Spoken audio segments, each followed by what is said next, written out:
vem a maciez do pão, os buracos do queijo suíço e o que torna o vinagre tão azedo. Esses alimentos podem ter sabores completamente diferentes, mas todos esses fenômenos vêm de organismos minúsculos que se alimentam de açúcar e arrotam alguns subprodutos culinários. Vamos começar com a levedura. As leveduras são fungos unicelulares usados para fazer pão, cerveja e vinho, entre outros produtos. As leveduras quebram os carboidratos, como o açúcar, para obter energia e as moléculas de que precisam para funcionar. Elas têm duas maneiras diferentes de fazer isso: a via dependente de oxigênio, ou aeróbica, e a via independente de oxigênio, anaeróbica, que também é chamada de fermentação. Quando você assa o pão, a levedura pode usar as duas vias, mas normalmente prefere começar com o processo anaeróbico de fermentação. Nesse processo, o etanol é produzido além do CO2. Não, o pão não é alcoólico. Pequenas quantidades de álcool que são secretadas evaporam durante o cozimento. Na via aeróbica ou dependente de oxigênio, a levedura consome parte do açúcar e produz gás dióxido de carbono, ou CO2, e água. Em ambos os processos, o CO2 se acumula e cria pequenas bolhas. Essas bolhas ficam presas pelo glúten e criam uma estrutura semelhante a uma esponja que dá ao pão sua textura macia. O vinho também depende de leveduras, mas uma instalação de produção de vinho mantém os níveis de oxigênio baixos para que a levedura consuma o açúcar usando a fermentação, a via anaeróbica. O processo geralmente começa com leveduras selvagens já presentes nas uvas. Para obter resultados consistentes, os produtores de vinho adicionam cepas de levedura selecionadas que podem tolerar altos níveis de álcool. A levedura consome o açúcar do suco de uva e, conforme o nível de açúcar cai, o nível de álcool aumenta. Isso não significa que vinho mais doce tem menos álcool.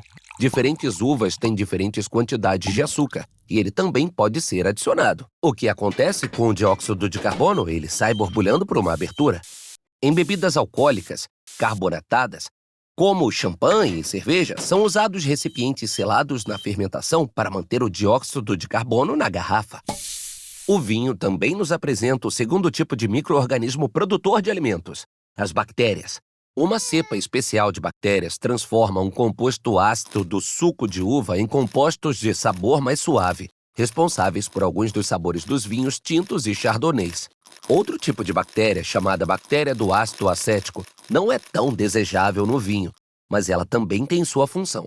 Se houver oxigênio por perto, essas bactérias convertem o etanol do vinho em bem ácido acético. Deixe esse processo continuar e você obterá vinagre.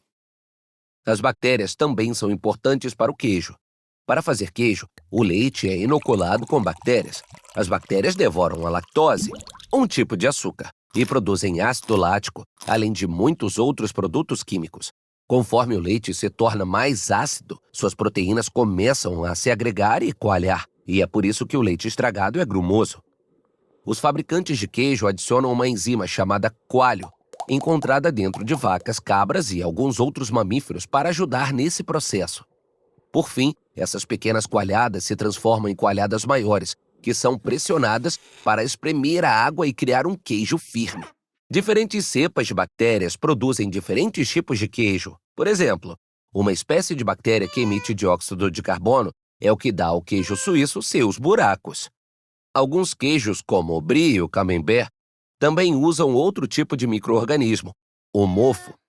Portanto, sua cozinha funciona como uma espécie de laboratório de biotecnologia administrado por micro-organismos que cultivam sua culinária. Iogurte, molho de soja, creme azedo, chucrute, kefir, kimchi, kombucha, cheddar, chalá, pita e naan.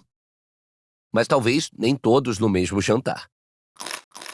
Se você gosta de aprender, inscreva-se em nosso canal. Toda semana publicamos novos vídeos sobre tudo, desde a história do mundo de acordo com os gatos, até como ser um melhor ouvinte. Fique ligado e fique curioso.